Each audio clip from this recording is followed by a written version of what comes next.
Bentornati su In Casa. Oggi siamo qua su questo canale dove si parla di passione, di alta orologeria e di orologeria in generale, ma soprattutto sempre di storie. E se avete visto quello che c'è davanti a me in questo momento, potete intuire il fatto che c'è una storia e c'è non solo la storia di un brand, ma anche la mia. Oggi vi racconto la rinascita di Exequo.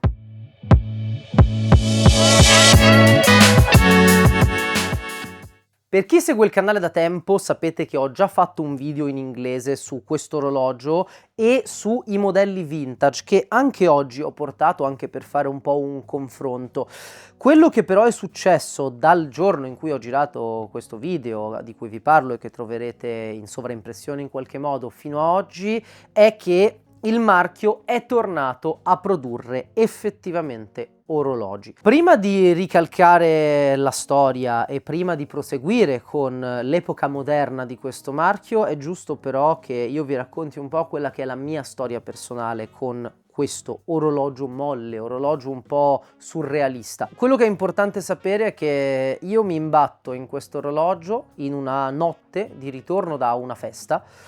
mentre su eBay cercavo una imitazione, una copia, un qualcosa di simile a un Crash di Cartier. Cercando questo vedo su eBay all'epoca 250 pound questo orologio che ho in mano in questo momento,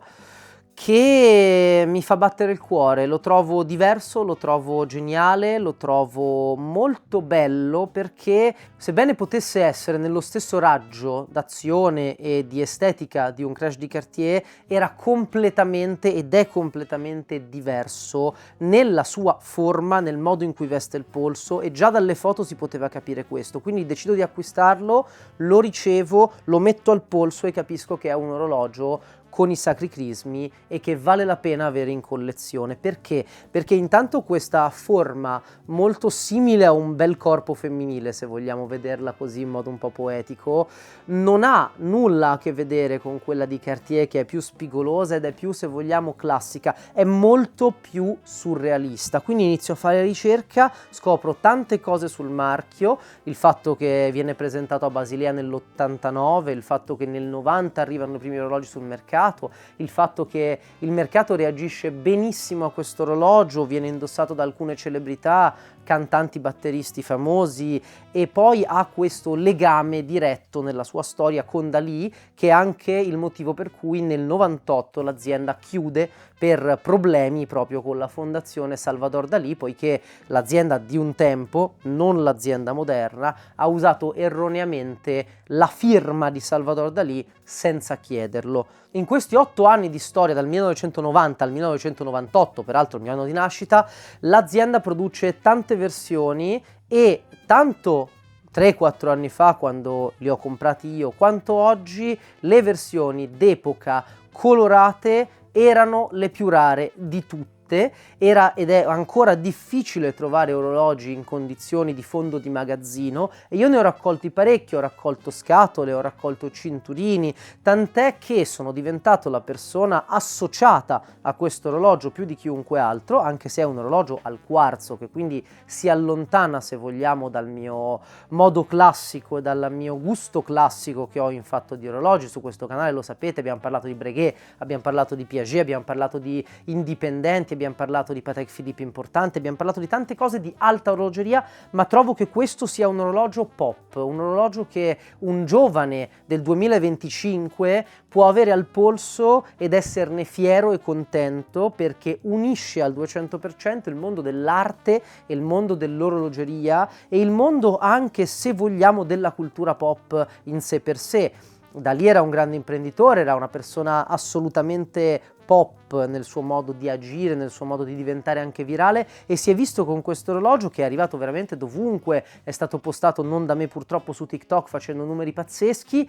e tant'è che grazie a questo orologio il sottoscritto è stato pubblicato su GQ, intervistato per parlare di questo orologio, e sul New York Times, cartaceo, con uno shooting fatto apposta che ha veramente tirato fuori l'orologio per parlare della storia dell'orologio, di come l'ho reso virale, di come l'ho reso great again, come direbbe Trump,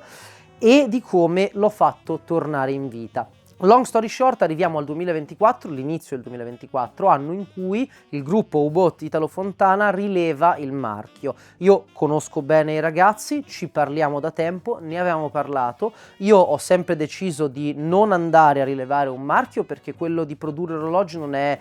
il lavoro che avrei voluto fare, perché non ho le competenze, non ho la forza e le capacità, motivo per cui è nata una bellissima relazione, in quanto io alla fine ho imparato a conoscere il cliente di questo orologio, ho imparato a conoscerne la comunicazione, ho imparato a conoscere anche un po' i gusti, e dall'altro lato il gruppo ha delle bellissime capacità di sviluppo interno, soprattutto del business, del prodotto in sé per sé, dell'orologio tangibile fisico, che io non avrei mai potuto avere da solo. L'azienda non è la mia, io non faccio parte dell'equity, ci conosciamo, ci scambiamo dei consigli, però io sono nella realtà dei fatti completamente esterno, ma mi fa piacere parlarvene perché appunto è il ritorno del marchio che mi ha dato la forza di cominciare il mio progetto I Am Casa, mi ha dato la forza di farmi conoscere all'estero e mi ha dato anche, nel bene e nel male, un'identità. E quindi oggi vi ho portato 13, forse 14, vediamo che sorprese ci sono, orologi da vedere e da scoprire per raccontarvi cosa è diventata oggi Exequo.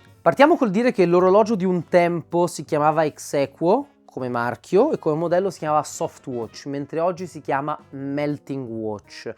L'orologio originale, nel senso il primo modello presentato, non che questi non siano originali, ma diciamo l'orologio zero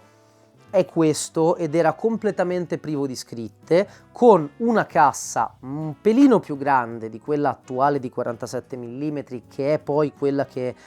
si è formata ed è stata in voga e in uso anche successivamente dal marchio all'epoca. Aveva la stessa cassa ma aveva un fondello molto diverso, in quanto questa era una cassa monoblocco con la vite che onestamente rendeva l'orologio molto bello al polso, molto bello da vedere, ma molto scomodo quando si andava a cambiare la batteria. Aveva poi un vetro minerale molto delicato, un cinturino in una pelle di più o meno bassa qualità che si rompeva facilmente, la fibbia con questa forma un po' sciolta, che è poi la firma tuttora in uso, che però è stata marchiata Exequo,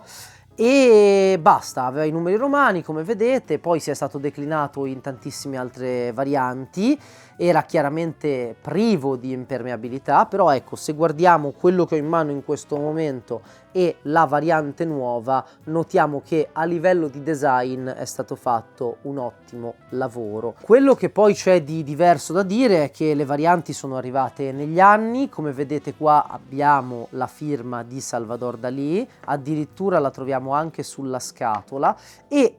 abbiamo anche una variante numeri arabi, oltre a diversi colori che però non ho collezionato nella loro interezza, perché appunto anche io ho un budget limitato e alla fine questi orologi, dopo il mio lavoro spontaneo, non avevo un interesse economico dietro l'orologio, ma l'orologio ha preso molto piede ed è passato da quei 250 euro che lo pagavo io a addirittura 3.000 e 3.500 euro. Arriviamo a noi all'epoca contemporanea. Il lavoro che è stato fatto molto bene, è stata cambiata leggermente l'estetica della cassa, infatti se guardiamo i due orologi a confronto notiamo che sono state apportate delle modifiche. In primis la corona, notiamo subito che è un pelo più grande, il che lo rende onestamente più ergonomico. Abbiamo un vetro molto più pronunciato, perché in questo caso è un vetro zaffiro ed è un vetro che garantisce, assieme alla costruzione di cassa tra corona e fondello di cui parleremo tra poco, un'impermeabilità di 30 metri, che non è tantissimo, però almeno permette di poter portare l'orologio anche con un temporale o lavandosi le mani. Ecco, non ci farete il bagno, ma credo che non sia proprio l'orologio perfetto per andare in piscina.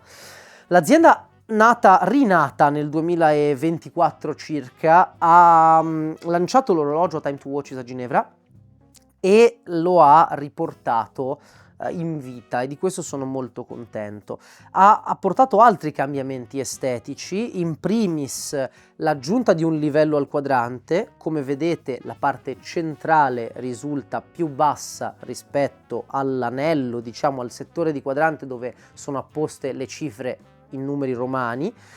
Anche lo chemin de fer, quindi la minuteria, è stata spostata verso l'esterno del quadrante, o forse si nota un po' meno solo perché il vetro è più pronunciato. Sono state cambiate le lancette, che hanno preso una forma un po' a foglia piuttosto che a bastone come erano prima, anche se la lancetta delle ore è stata mantenuta molto simile all'originale, quindi con la forma a bastone. Troviamo poi il cambiamento fondamentale, secondo me, che è la presenza su tutti i modelli delle 4 viti. Peraltro abbiamo delle dimensioni assolutamente simili, quindi circa 47 mm di lunghezza, che però, se vedete, l'orologio è leggermente bombato e infatti al polso veste bene esattamente come quello di un tempo, che è molto ergonomico, e abbiamo circa 27 mm e qualche cosa sulla parte più larga della cassa. So che c'è una grande tendenza a criticare questo orologio, perché secondo me,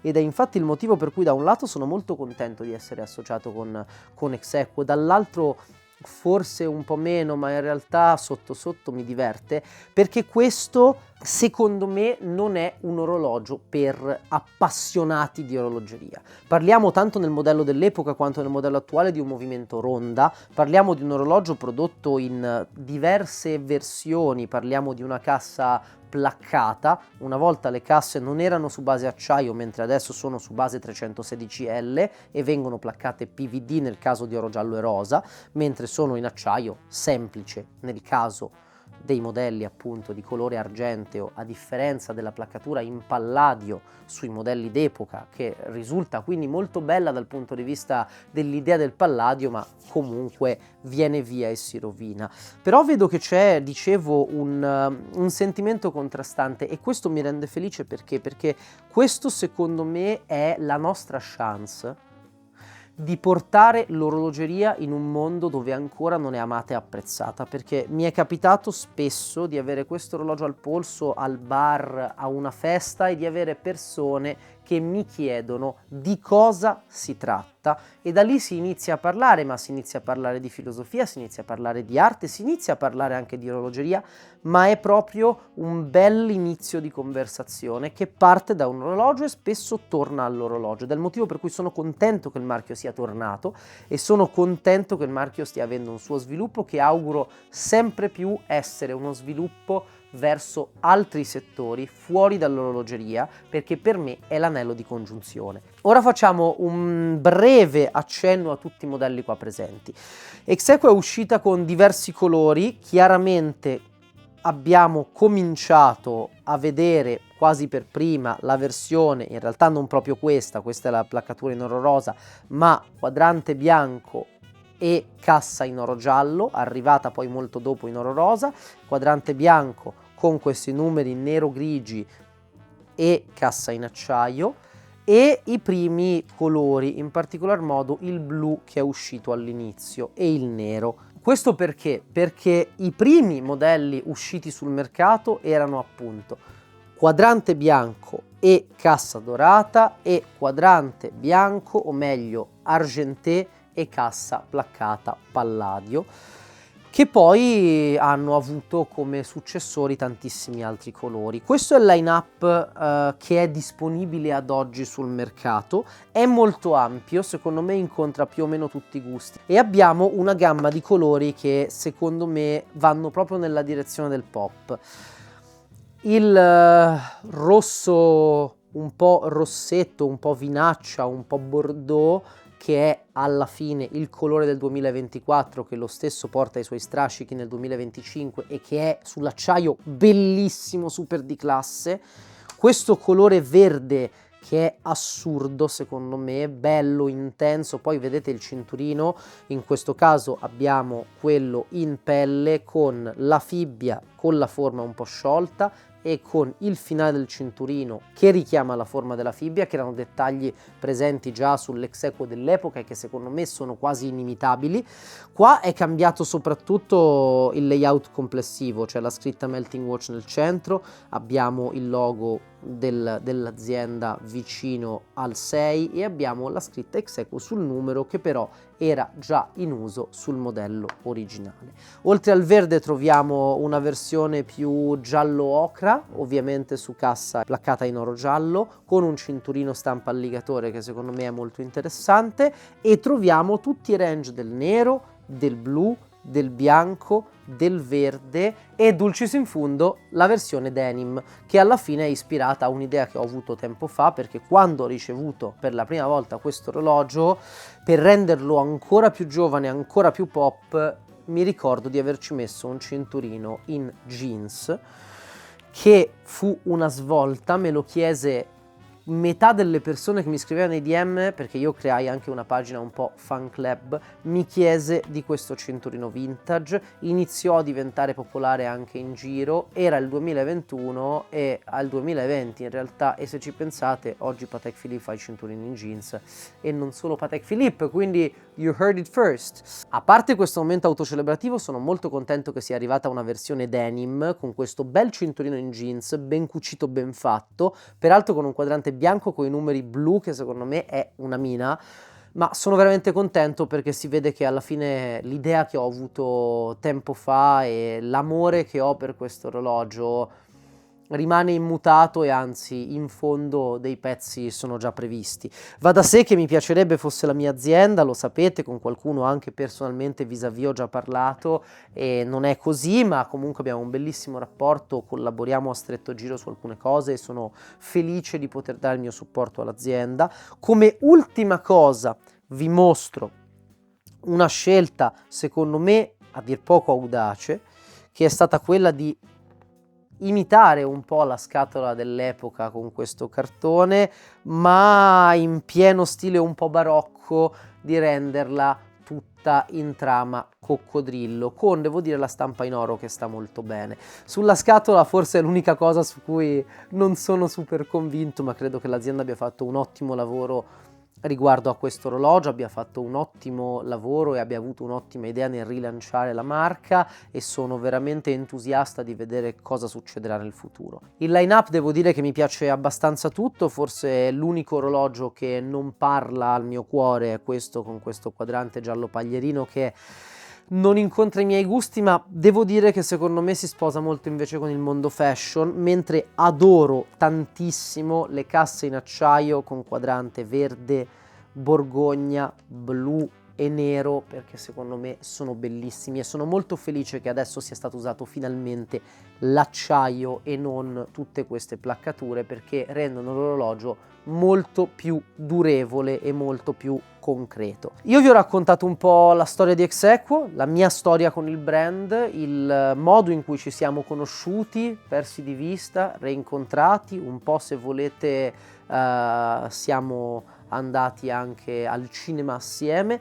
e sono felice di potervi parlare di questa storia, di questo orologio oggi, ma sono soprattutto curioso e molto entusiasta di sapere voi cosa ne pensate, se credete che sia stato fatto un buon lavoro nel rilancio del marchio, che idee avete sul futuro, perché io le ascolto e le porto tutte all'azienda volentieri e non ci dimenticheremo di voi. E poi qual è il vostro effettivo colore barra combinazione preferito, perché secondo me c'è veramente l'imbarazzo della scelta e c'è la possibilità veramente di divertirsi. Ho mancato molti dettagli, perché se vedete alcuni indici richiamano proprio il colore della cassa, sono fatti con delle bellissime finiture, e secondo me comunque per il price point scelto, che è ben di sotto ai 1000 euro, è un orologio che ha un fascino, un carattere, una storia, una bellezza e soprattutto la capacità di mettervi in contatto con altre persone usando semplicemente la vostra passione, che veramente non ha prezzo. Io vi ringrazio per essere stati qua con me oggi. È stato un piacere parlarvi del rilancio di Exequo, del mio rapporto con il marchio e farvi vedere la collezione nel suo stato attuale. Spero tantissimo che molto presto ci sia modo di vedere meglio e nuovamente questi orologi.